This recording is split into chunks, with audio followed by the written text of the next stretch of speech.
We're in the mountains. Welcome to highlights of Stage 6 of the Tour de France on GCN Racing.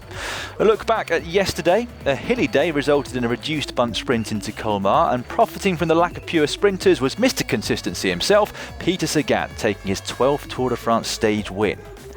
In finishing 11th on the stage, Julian Alaphilippe had done more than enough to stay in yellow, although his lead had been cut from 20 seconds to 14 by Wout van Aert. Today, it's the first big test for the GC riders as they head from Mulhouse to La Planche de Belleville. There are no fewer than 7 classified climbs on the way. 2 of those are third cat, 2 are second cat, and 3, including the final one, are first category. Organisers have also introduced an extra sting in the tail at the end of that final one, a gravel sector that pitches up to 24%. We've had our first abandon from the race this year. Patrick Bevan of CCC fractured a couple of ribs in a crash on stage 4 and unfortunately was unable to take to the start today. So the 175 riders that are left took to the start this morning under threatening skies, and soon after the flag dropped we had a huge group of 14 riders go up the road. Ciccone, Bernard, Cournefoy, Turns, Arndt, Grelier, Murisa, Pasqualon, Greipel, Pollitt, Powles, Wellens and obviously Thomas de Gendt. And with Ciccone just 1 minute and 43 seconds down on the GC, he soon found himself as the virtual maillot jaune. The gap between the break and the bunch increasing to 4 minutes after 17 Ks, and that had grown to a not insignificant 7 minutes at the foot of the first climb of the day, Le Markstein, by which time the rain had started to fall.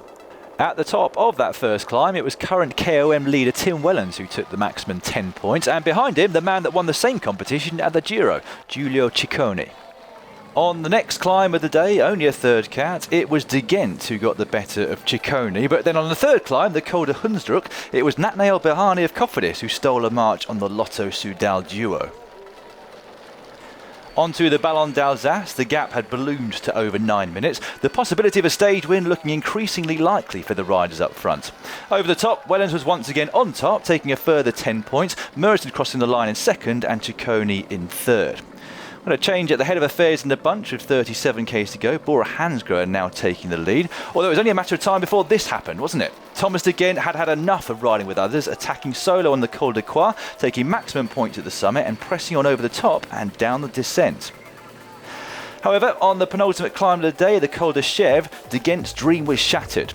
Weaving over the road and clearly paying for his effort, he was caught by a small group left behind by Ciccone, who didn't seem to have lost any of his scintillating form from the Giro.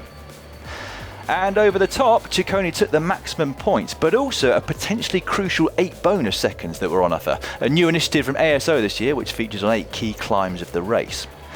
TJ Van Garderen was in trouble on that same climb. Bit of a surprise, given how well he was riding at the Criterium de Dauphiné just a few weeks ago.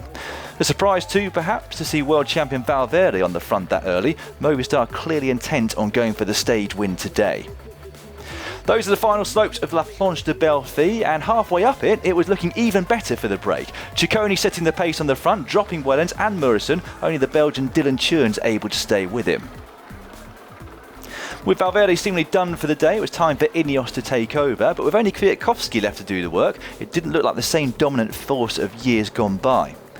Laurent Barguil tried an attack in the French champion's jersey with 4 kilometres to go. However, a counter-attack from Mikel Landa of Movistar saw him quickly caught and dropped. Things were really starting to hot up at this point in the stage. The Frenchman Thibaut Pinot is from this area and he's been talking up his chances of a stage win today. That looked to be an impossibility by the time he sent teammate Gaudu to the front to set the pace though.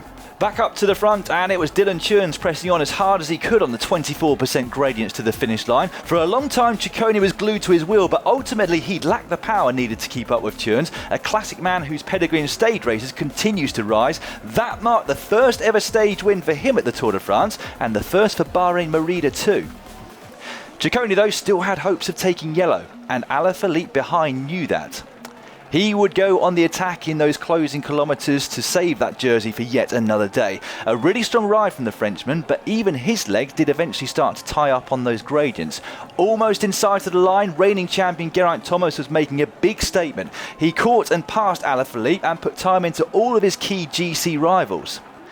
That is a very strong message from Geraint Thomas. He put 2 seconds into Pinot and Alaphilippe, 7 into Quintana, 9 into Fuglsang, Landa, Port and Bernal, 14 seconds into Yates, and over 1 minute into Romain Bardet, whose hopes of victory at this year's race have taken a massive blow.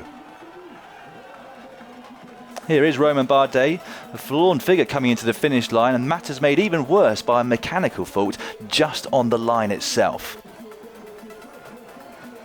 Well, still plenty of mountains for Bardet to make back some time, but things aren't looking good from his perspective. Looking very good for this man, though. Needed a helping hand across the line, but Dylan Teuns has made his race already on stage 6.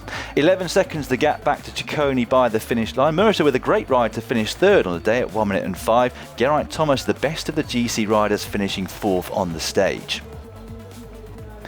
But as I said, in crossing the line here, Ciccone had done enough to take yellow. Just 6 seconds his gap to Julian Alaphilippe. That was on count back from the bonus seconds on the line and on that climb. Dylan Teuns a further 26 seconds back in 3rd place. George Bennett up to 4th, and Geraint Thomas now up to 5th place.